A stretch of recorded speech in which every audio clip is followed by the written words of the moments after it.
CBI কে দায়িত্ব দিয়েছে, ঠিক আছে, এই সিবিআই এর ট্র্যাক রেকর্ড তো আমরা জানি কি হচ্ছে। আমরা চাইব দ্রুততার সাথে নিরপেক্ষ তদন্ত করে দোষীদের শাস্তি হোক। তো কতটা হবে ওটা রাজ্যের মানুষ তাকিয়ে আছে।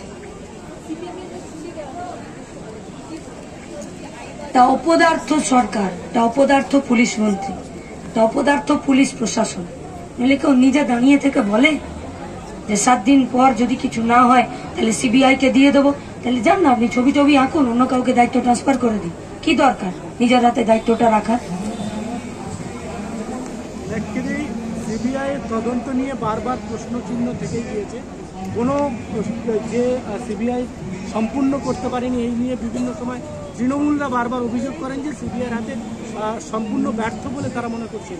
এই জায়গায় দাঁড়িয়ে কোথাও কি নির্যাতিতার মা বা তারা বাবারা এই যারা দ্রুত রয়েছে তাদেরকে আশ্বস্ত করতে পারবে বা তারা গ্রেপ্তার? যেদিনকে ডেড বডিটা জোর করে বের করে নিয়ে যাচ্ছিল সেদিনকেও গাড়িটা আটকে ছিল, তার একটা বা দুটো গাড়ি আগে মা বাবারা ছিল, মুখটা দেখা যাচ্ছিল। আজকেও সকালে আমরা আর বাড়িতে গেছিলাম, আমাদেরও মা বাবা আছে, আমাদের অনেকেরই ছেলে মেয়েও আছে। যন্ত্রণাটা অনুভব করতে পেরেছি কিনা জানি না, তবে যন্ত্রণাটা অনুভব করতে গেছিলাম, যন্ত্রণাটা বুঝেও এসেছি। তাদের সম্পর্কে, তাদের এই শোক, তাদের এই দুঃখ সম্পর্কে বলার আর কিছু নেই। এই যন্ত্রণা গোটা রাজ্যের মা বাবারা এবং ছেলেমেয়েরা কতটা কি অনুভব করছে তাদের মুখের সামনে দাঁড়ালে সেটা বোঝা যায়। এ বিষয়ে কিছু বলার নেই। কিন্তু দেখুন, আপনিও মানুষ, আমিও তো মানুষ। বিবেক বলে তো একটা জিনিস আছে, সেই বিবেকের কাছে আমাদের সবাইকে প্রশ্ন করতে হবে। ডে 1 থেকে যা যা চলছে, আজ একটু আগে পর্যন্ত যা খবর এলো, সেগুলো কি ওই মা বাবার চোখের জল মোছানোর জন্য হচ্ছে, নাকি পশ্চিমবঙ্গের মেয়েদেরকে সুরক্ষা দেবার জন্য হচ্ছে?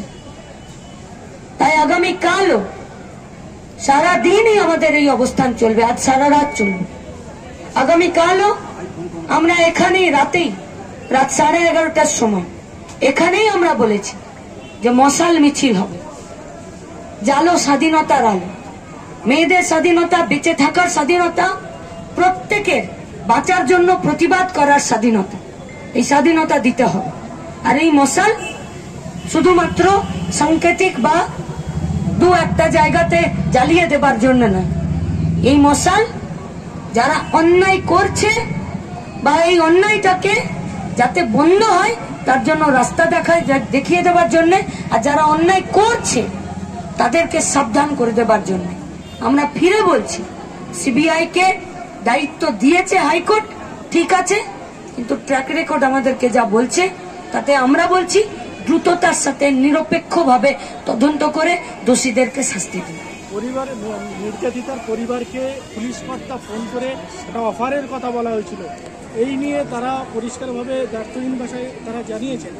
এই নিয়ে আপনি কি, যিনি অফার করেছিলেন তারা তো বুকের পাটা আছে যে সুপিরিয়রের বিনা অঙ্গুলি হেলনে আর তার বিনা নির্দেশে দিয়ে দিয়েছেন। আর যদি তার বিনা নির্দেশে দিয়েছেন তাহলে যদি দম আছে পুলিশ মন্ত্রী, তো তাকে ডেকে শোকজ করুক যে একটা লাশের বিনিময়ে টাকার জন্য প্রলোভন কেন দিল। এ তো প্রতিদিন বগটুই থেকে শুরু করে আনিস, কোথায় টাকার প্রলোভন নেই, কোথায় নেই? তাহলে কি মুখ্যমন্ত্রী, পুলিশ মন্ত্রী তিনি কিছু জানেন না, নাকি তিনি আটকানোর চেষ্টা করছেন, আর নাকি তার নিচে যারা আছে তারা ওনাকে কাঁচকলা বুড়ো আঙুল দেখিয়ে দিচ্ছেন? ব্যাপারটা আসলে কি?